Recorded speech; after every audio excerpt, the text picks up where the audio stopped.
And I thought he'd be a perfect person today to talk a little bit about the Celtics, but also more importantly, remember the great life of Bill Walton, who passed away yesterday at the age of 71. On Glenn's final regular show on WEEI, he had Bill Walton on, and I was listening back to that today. And Bill Walton, to describe Glenn Ordway, said, Glenn was a creative genius with a dialogue that had no direction, and the Big O is kind enough to join us right now.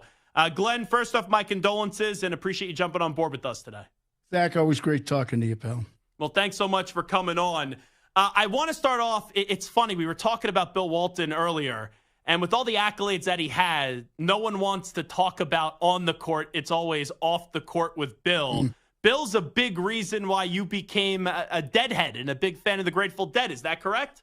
That is correct. One day, Bill Walton was gathering up all the players, and he said, we got something with, I think it was Houston. I can't remember what city we were in. And he said, we're all going to the Grateful Dead concert tonight. And then, Robert Parrish is looking at him, and Dennis Johnson, what the hell is the Grateful Dead? And, of course, I knew what the Grateful Dead was, but the only issue I had with the Grateful Dead is they would start their first song, and it would go on for like 25 or 30 minutes, and I'd always try to figure out when is the song ending and the next one beginning. But I liked them. I didn't love them. I liked them. But out of nowhere, and this was so typical of Bill Walton, and I think you're hearing it now, Zach, from so many people, he didn't want anybody to be left out. I was part of the traveling party. He came up to me, and he said, Glenn, we're all going to the Grateful Dead concert. You're going. It's simple as that. And I'm sitting there going, yeah, I'm going. I'm in. And then not only did we get to see the concert, but we're, backstage after with Jerry Garcia, Bill Ware, and all the members of the band sitting around with them. And then Walton is just carrying on with these stories going on and on, back and forth. It was an education, but that was typical of Bill Walton. But it's funny because Dennis Johnson, Robert Parrish, all the black players ended up showing up, and they loved it. They absolutely loved it. That was the thing that Bill had, is that he could bring all of these people together. And somebody said this to me earlier today, that people didn't get worked up at Bill's politics because he was as left as you could possibly be. And I said, no, even in this day and age where everybody is split 50-50, nobody dislikes Bill. You just know where Bill stands, but Bill is not going to discount you. He's not going to suddenly make you void. He's still going to have that conversation with you about how he feels about certain things in the world. And those were some of the great things. And that's why you're hearing so many wonderful things about Bill Walton. Yeah, it's kind of crazy where you talked about how Bill just didn't want anyone left out. It's a lot more of animosity now between players and the media. Like, we all have our relationships with players, but I could never see now a team broadcaster going to a concert with the players. Oh. It just wouldn't happen. Zach, I probably hadn't talked to him. I think his Hall of Fame induction was 1993, I believe. And I hadn't talked to him in a couple of years. And out of nowhere, I get a phone call. And he says, Glenn, Bill Walton. And then he tells me that he's getting inducted in the Hall of Fame. Of course, I knew he was getting inducted in the Hall of Fame. And he invites me to the ceremony. Wow. It's right down the street. It's in Springfield. It's like 2 hours away from me, right down the road. And, of course, I was there. And it was just magnificent. It was unbelievable. But that is what he was like. Every person in that building, to him, really counted. It was part of what he thought was his Boston or Boston Celtics experience, which I will tell you, you asked me as a basketball player, and we all know what a great college basketball player he was. He probably was the greatest college basketball player of all time. In the pros, he had so many injuries, early days with Portland with some success, and then the back goes and the knees go and the ankles go and everything else goes.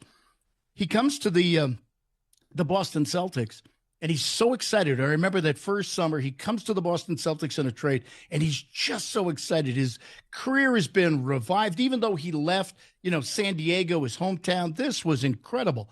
So he goes out and plays the first game of that season. And you probably, some people in the audience remember that season was highly touted. Everybody looked at the 85-86 Celtics and said, this could be one of the all-time great teams. They had depth. They had great stars, great starting lineup. They could do everything offensively and defensively. First game is in New Jersey. It's a team that wasn't really good. They only won 39 games that season. Bill goes out there and just absolutely stinks out the joint. He is absolutely horrendous in the game. He had 7 turnovers. He got into foul trouble early. He had 5 fouls playing in the fourth quarter. Celtics had built up a 12-point lead. They lose that game in overtime. And one of the main reasons they lost that game is how bad Bill was. So the game is over.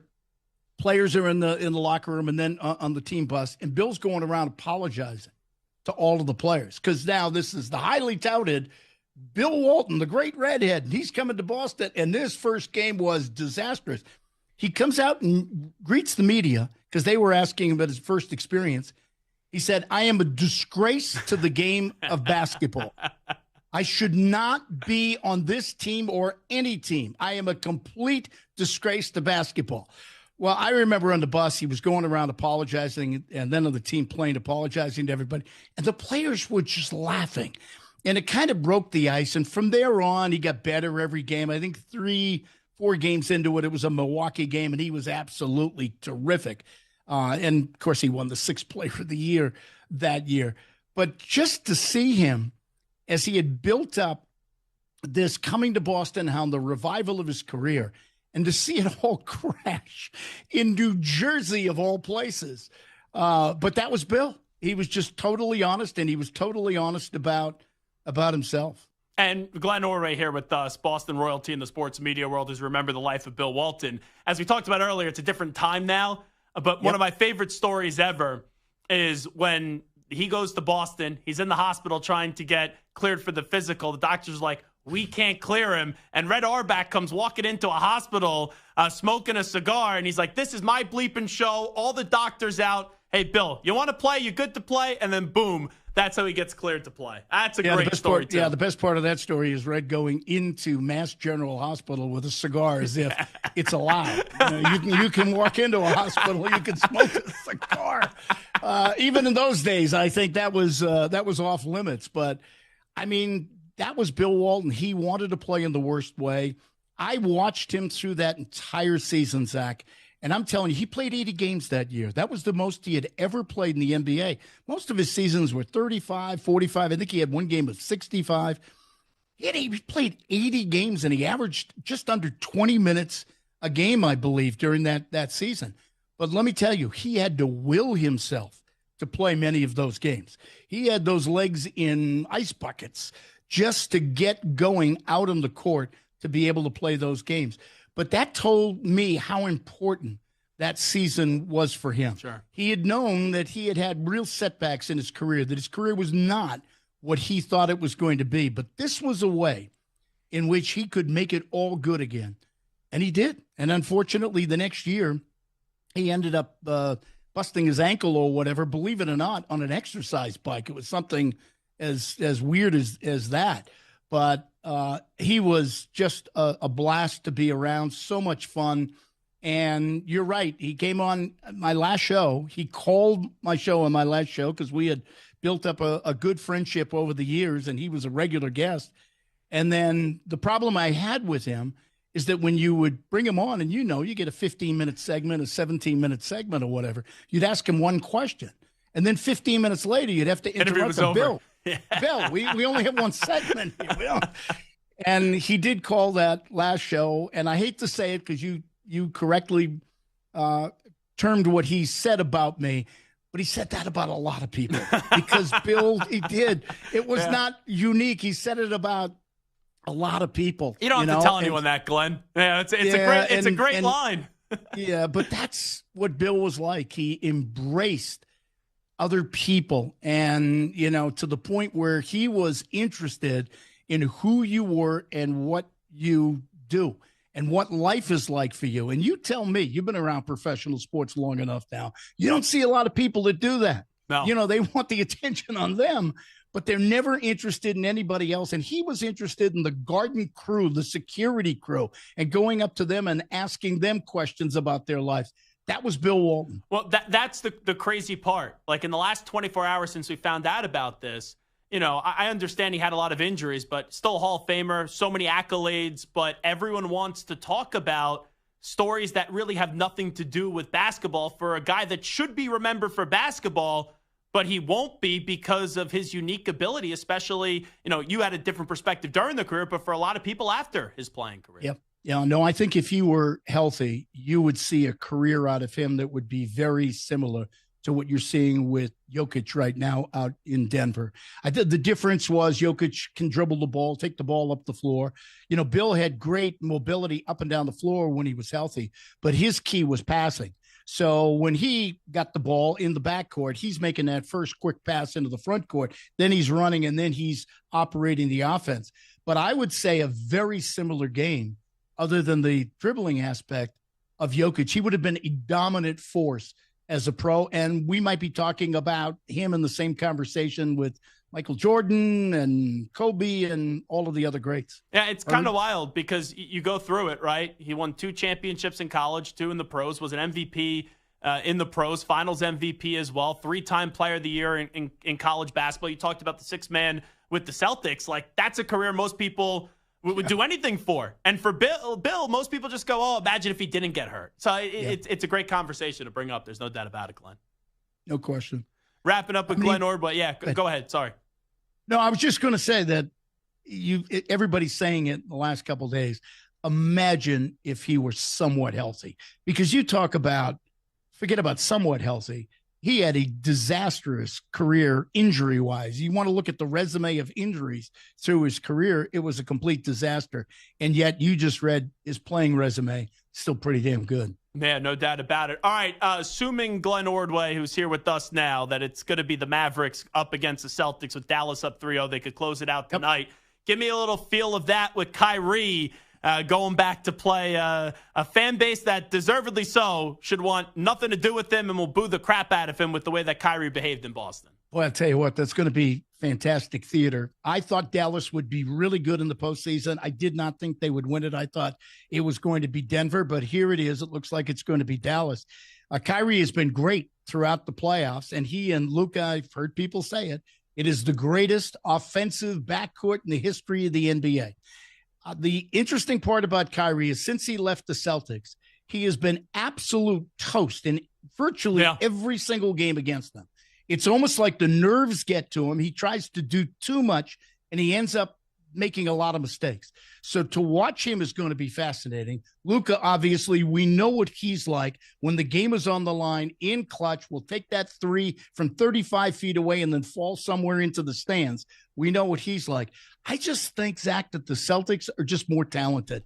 And I know what Dallas has gotten out of Daniel Gafford and what they've got out of Derek Lively. They've changed their game dramatically. They can now defend where they couldn't earlier in the season. So they do a lot of things that are really good, but they rely totally on Luka and Kyrie. If one of those two guys does not perform at an extremely high level, we're talking 30-plus points, I think Dallas has trouble. When you look at Boston right now, Tatum can have an off night. Brown can have an off night. You have other guys that can pick up the slack. They can put 5 guys on the floor. Any one of them can score, which means they're very difficult to defend. Because if you try to shut down Tatum or try to shut down Brown, you try to double, you try to trap them, then Derek White is going to beat you from the corner. Drew Holiday is going to beat you from the wing. That's where they are. They are just so talented and so deep, and guys can do it. Now, I'll put one caveat into all of this. Kristaps Porzingis has got to play in this series. I agree. They need him in the series. I was looking at the possibility of Minnesota where they really would have needed him. But even the way Lively and Gafford are playing right now, they're much better up front. They get a lot of pick and roll action with the bigs above the rim. So I really think you need him. And Porzingis proved this year when he's healthy, he's a great defender of the pick and roll. He can pick up on the guard because of his wingspan. And so he, off of switches, really is a plus for you sometimes on a smaller player, which usually isn't the case. So I think he's a must to play in the series. If he plays, I think Boston wins it in 6. And the 2 things, I'll just touch on what you said. Drew Holiday, I think Glenn Ordway, he's the missing piece for the Celtics, a guy that won a championship before Milwaukee. And Kyrie, right, in Boston, it was a disaster how it ended, his fault. It was a disaster in Brooklyn, his fault. I think the respect he has for Jason Kidd, him growing up as a Net fan and Kidd was his favorite player, I think got Kyrie to lock in. And you haven't really heard a lot of praise for Jason Kidd, who Well, we all know what he did on a basketball court as a player, but Yeah. Glenn, he was a failure as a coach in Brooklyn and Milwaukee, and now he's got things going in Dallas. Well, he's got Luka to bail him out of a lot. So that's a big plus. Helps. I mean, Luka is one of those players that when you're in trouble, he will come up with the impossible shot. Now, I don't think teams have done a good enough job in these playoffs of wearing him down at the defensive end. My guess is that's what Boston is going to try to do. But getting back to Kyrie, and you're right, the biggest issue that Jason Kidd is going to have is to get confidence into Kyrie Irving so that they can get Kyrie playing the way he's played so far in these playoffs against a team that he's never played against, that he has demons in his head. And you said it perfectly. They're going to call his name. Those fans are going to boo him and call his name every time he touches the ball. I think he should wear earplugs for that series. Earplugs. It's not a bad suggestion. Before we let you run, I forget which former NBA player said it, but I got to get your reaction on this because it made me chuckle. And I love Luka Doncic, but one of the former players said, Luka is already better than Larry Bird. Your thoughts, Big O, on that? Oh, listen. He Chandler has Parsons. Oh, my God. Oh, this is what happens in this day and age. And I'm not putting down, the current media, but I think there's a tendency, and maybe my generation did it as well. Did you forget about it? Because we had an excuse. We didn't have an awful lot of video. You guys have got all sorts of video, but it's amazing how much we dismiss stuff that is in the past. I was having an argument with somebody the other day, and they were talking about ball handlers, and I was talking about they didn't include Magic Johnson in the group. I said, "Are you kidding me? You're not including Magic Johnson in that?" And then, he wasn't that good because he was tall. Geez. I said he was tall and he could handle the ball. He Makes could him even protect better. the ball. But getting back to your point, there are a lot of similarities to their games. Eye-hand coordination, great court vision, can see everybody in the floor, can throw passes that you sit there and go, wow, that's an unbelievable pass. The difference is, and maybe Luka will get out of it, there are times when I watch Luka in the game in which I sit there and say, God, he's running up and down the court like he's me, like he's overweight and like out of shape. I mean, don't you get that feeling sometimes when you watch him? And then he'll come right back and make a phenomenal play. So obviously he's in good enough shape to be able to play at this level. Larry, early on in his career, I think had some of those issues as well, but he got over them very, very quickly because he realized the schedule is too complicated. There are too many games. You have to make sure you're in phenomenal shape. So I think there's a difference. Could Luka, when it's all said and done, go down in history in a similar place as Larry Bird? I think that's possible. For anybody to say it right now, virtually at 5, 6, 7 years into somebody's career, come on. What are we doing here? Come on. Last thing I'll ask you, Glenn Ordway. What was Bill Walton really, really like at a Dead Show? He knew every word to every song. You'll be amazed at this. He was a little bit high on some of those shows, a little bit. Just a tad. But he knew every song. He knew every riff. He knew everything that was coming up next on the concert. He once claimed that he had gone to over 850 Grateful Dead concerts. So I probably caught him at, I'm going to guess somewhere at 175, maybe 200 or something like that. And at that point, he was totally engaged. And the band, I can tell you from being around him and the band members, the band loved him. I mean, loved him. He was their number one fan, and they showed total respect for him. He really was, Zach, he really was a great guy. As somebody said to me, how would you describe him? I said, genuine, just down to earth and genuine. And unfortunately, there aren't enough people like that. We lost a good one. Well said. Once again, my condolences as you lost your friend Bill Walton yesterday. He's the great Glenn Ordway. Glenn, you look great. You sound great. Always great to connect with you. Thanks so you, much Zach. for doing It's this. always great talking to you, bud. Have a good one.